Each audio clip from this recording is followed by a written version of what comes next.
இந்த வழக்கு விசாரணையில் கொஞ்சம் நெடுங்கால விசாரணைக்கு நீங்கள் தயாராகிங்க ஒன்று. இதன் வழியாக எதிர் முகாமுக்கு தள்ளிவிட்டதன் மூலமாக திமுக இந்த பழியை ஏற்றுக்கொள்வதிலே இருந்து தப்பித்திருக்கிறது. அதனால் தப்பித்தது திமுக, மாட்டிக்கொண்டது விஜய். இதைத்தான் நான் சொல்ல விரும்புகிறேன். அதனால் நீதி வெல்லும்னா எது நீதி?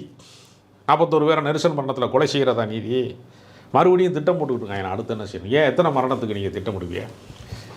அதுக்காண்டி பிரச்சார கூட்டத்துக்கு எதுவும் போகாமல் இருக்க முடியுமா? போகணுங்க. நீங்கள் முதல்ல உன்னால் ஒரு கட்சி கூட்டத்தை நடத்த முடியலை, கட்சி நடத்த முடியலை, உன்னை நம்பி வருபவர்களை பாதுகாக்க முடியலை. பாட்டுக்கு 10 ரூபான்னு டான்ஸ் ஆட தெரியுது, பாட்டு பாட தெரியுது, குடிநீர் வழங்குவதற்கு தெரில, அத்தியாவசிய தேவைகளை நிறைவேற்றணும் தன்னை நம்பி வருகிறவர்களுக்குன்னு தெரியலை.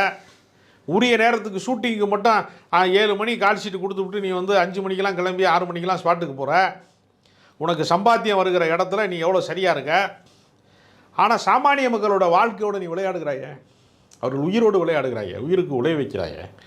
அதனால் சிபிஐயினுடைய விசாரணையில் உன்னைய பாராட்ட போகிறதில்ல யாரும்.